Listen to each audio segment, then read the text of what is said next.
আসসালামু আলাইকুম। Parts of স্পিচের video সিরিজে আপনাকে স্বাগতম জানাচ্ছি। এর আগের ভিডিওতে আমরা noun, pronoun, adjective, verb, adverb, preposition, conjunction নিয়ে আলোচনা করেছি। আজকের ভিডিওতে আমরা ইন্টারজেকশন নিয়ে আলোচনা করব।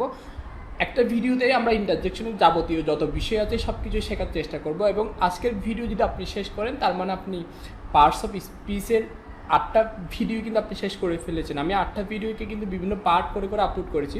আমি জানি না আপনি সবগুলো পার্ট দেখেছেন কিনা, কিন্তু যারা সবগুলো পার্ট সহ দেখেছেন আজকের ভিডিও শেষ করার মাধ্যমে আপনি পার্টস অফ স্পিচের একটা কমপ্লিট নলেজ আপনি পেয়ে যাবেন আর কি। আমি বিশ্বাস করব যে আপনি পার্টস অফ স্পিচে আপনার মধ্যে যে দুর্বলতা ছিল সেটা আশা করি কেটে গিয়েছে। তো without wasting your time let's jump into the video. আজকে আমরা মূলত ইন্টারজেকশনের উপর বস হওয়ার চেষ্টা করবো এবং ইন্টারজেকশনের যাবতীয় খুঁটিনাটি টু জেড যাবতীয় যা কিছু আছে সব কিছু শিখবো। এর আগে বলি ইন্টারজেকশনটা হচ্ছে পার্টস অফ স্পিচের একটা অংশ। পার্টস অফ স্পিচের টোটাল 8টা অংশ রয়েছে: noun, pronoun, adjective, verb, adverb, preposition, conjunction এবং আজকে শিখবো ইন্টারজেকশন। ইন্টারজেকশনের অবস্থান কিন্তু 8 নাম্বার পজিশনে। ইন্টারজেকশনে কী কী শিখবো সেটা একটু শিখে নিই, দেখিনি। আমি একটু লেজার পয়েন্টটা অন করে নিই। আমরা ইন্টারজেকশনের পরিচিতিটা শিখবো, ইন্টারজেকশন কাকে বলে, ইন্টারজেকশনের কাজ কী, ইন্টারজেকশনের এক্সাম্পলগুলো দেখবো। এরপরে ইন্টারজেকশন আর এক্সক্লামেটরি সেন্টেন্সের মধ্যে যে ডিফারেন্সটা রয়েছে সেটা শেখার চেষ্টা করবো। অনেকেই ইন্টারজেকশন আর এক্সক্লামেটরি সেন্টেন্সকে সেম মনে করে, বাট যেটার মধ্যে একটা ডিফারেন্স রয়েছে সেই ডিফারেন্সটা কী সেটা নিয়ে আলোচনা করব। নিজের সম্পর্কে একটু বলি, আমি শেহাবুল মুবিন জিশান, আমি একজন টিচার, পাশাপাশি ইউটিউবার। চলুন ভিডিওটা শুরু করি। ইন্টারজেকশনের পরিচিতিটা একটু দেখি। ইন্টারজেকশন মানুষের আবেগ অনুভূতি প্রকাশ করে। অ্যাজ এ হিউম্যান আমাদের অনেক ইমোশন রয়েছে। আমরা অনেক সময় কান্না করি, হাসি, আমরা অনেক ধরনের ইমোশন আমাদের রয়েছে। অসংখ্য ইমোশন আমরা প্রকাশ করতে পারি। সেই ইমোশনগুলোকে আমরা ইন্টারজেকশন দিয়ে প্রকাশ করি। আমি কিছু ইমোশনের উদাহরণ দিই, যেমন হুররা, এটা দ্বারা আনন্দ বোঝাই। হুররা, আমি ম্যাচটা জিতেছি। ইয়া, কি মজা, এরকম বলি না, কি মজা আমি জিতেছি। এই ধরনের আনন্দের যে অনুভূতি সেটা আমরা ইন্টারজেকশন দিয়ে প্রকাশ করতে পারি।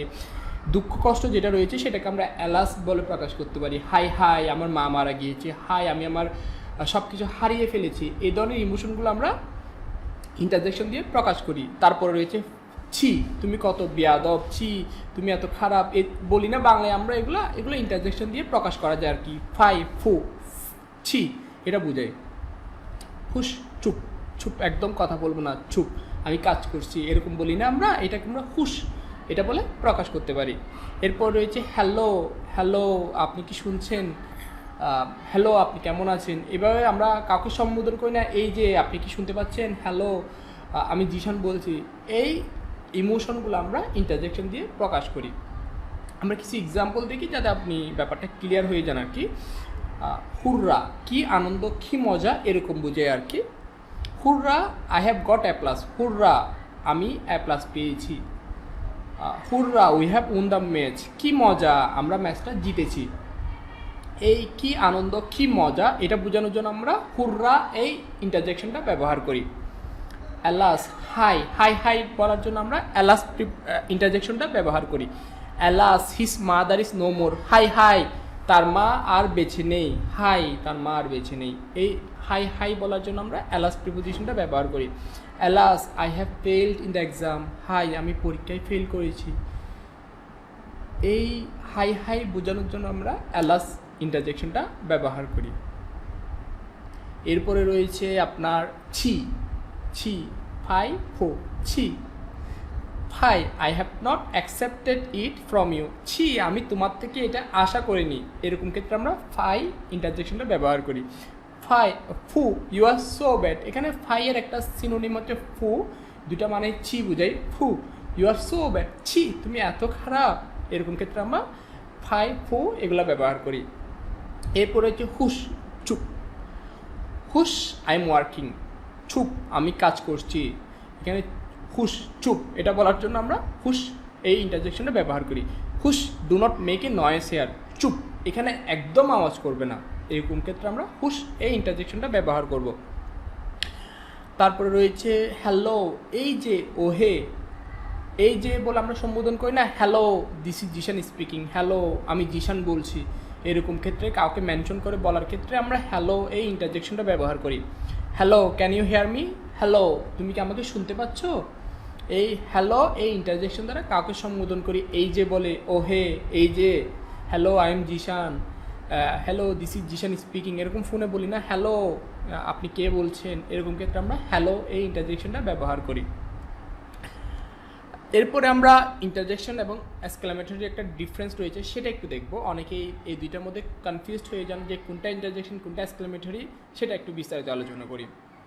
হুররা I have got A plus, এখানে হুররা হবে ইন্টারজেকশন আর hurrah I have got A plus এই সম্পূর্ণ বাক্যটা হবে এক্সক্লামেটরি সেন্টেন্স। আমি আরও উদাহরণ দিই, alas his mother is no more, এখানে alas his mother is no more পুরো বাক্যটা হবে exclamatory sentence, but only alas এই শব্দটা হবে ইন্টারজেকশন। আমি আরও একটা উদাহরণ দিই, fie I did not accept it from you, এখানে ফাইটা হবে ইন্টারজেকশন বাট সম্পূর্ণ বাক্যটা হবে এক্সক্লামেটরি সেন্টেন্স। আমি আবারও বলছি, হুররা এটা হবে ইন্টারজেকশন ওয়ার্ড আর hurrah I have got A plus এই পুরো বাক্যটা হবে এক্সক্লামেটরি সেন্টেন্স। যখন একটা ওয়ার্ডকে বুঝবেন, এক্সক্লামেটরি সেন্টেন্স বলতে একটা পুরো বাক্যকে বোঝাবে আর কি, আর ইন্টারজেকশন মানে একটা ওয়ার্ডকে বোঝাবে। হুররা এটা একটা ওয়ার্ড, অ্যালাস এটা একটা ওয়ার্ড, ফাই এটা একটা ওয়ার্ড। সবাইকে অসংখ্য ধন্যবাদ এতক্ষণ সাথে থাকার জন্য। কিন্তু ভিডিও শেষ করার আগে শেষ 1 মিনিটে আমরা যা যা শিখেছি সেটাকে একটু রিকেপ করি। ইন্টারজেকশনের কাজ কি? ইন্টারজেকশন মূলত অ্যাজ এ হিউম্যান আমাদের যে ইমোশনগুলো রয়েছে সেগুলো এক্সপ্রেস করার ক্ষেত্রে সাহায্য করে আর কি। মানুষের আনন্দ, দুঃখ, কষ্ট, এরপরে কাউকে যখন আপনি সম্বোধন করবেন, যখন আমরা বলি ছি, এই ধরনের ইমোশনগুলো আমরা ইন্টারজেকশন দিয়ে প্রকাশ করি। এরপর আমরা ইন্টারজেকশনে কিছু এক্সাম্পল দেখেছি, আমরা ইন্টারজেকশনগুলো ব্যবহার করে কয়েকটা বাক্য শিখেছি। এরপরে আমরা ইন্টারজেকশন এবং এক্সক্লামেটরি সেন্টেন্সের মধ্যে যে ডিফারেন্সটা রয়েছে সেটা আমরা শিখেছি। আমরা জানি যখন একটা শব্দ বলি আমরা তখন সেটা হবে ইন্টারজেকশন ওয়ার্ড, যখন পুরো বাক্য বলি তখন সেটা হবে এক্সক্লামেটরি সেন্টেন্স। যেমন hurrah I have won the mess, এখানে হুররা হবে interjection. Hurrah I have won the game, এখানে hurrah I have won the game এই পুরো বাক্যটা হবে এক্সক্লামেটরি সেন্টেন্স। একটা ওয়ার্ড হলো ইন্টারজেকশন ওয়ার্ড আর পুরো বাক্যটা এক্সক্লামেটরি সেন্টেন্স। আশা করি আপনি ইন্টারজেকশনের উপর একটা কমপ্লিট নলেজ পেয়েছেন, ইন্টারজেকশন কীভাবে কাজ করে।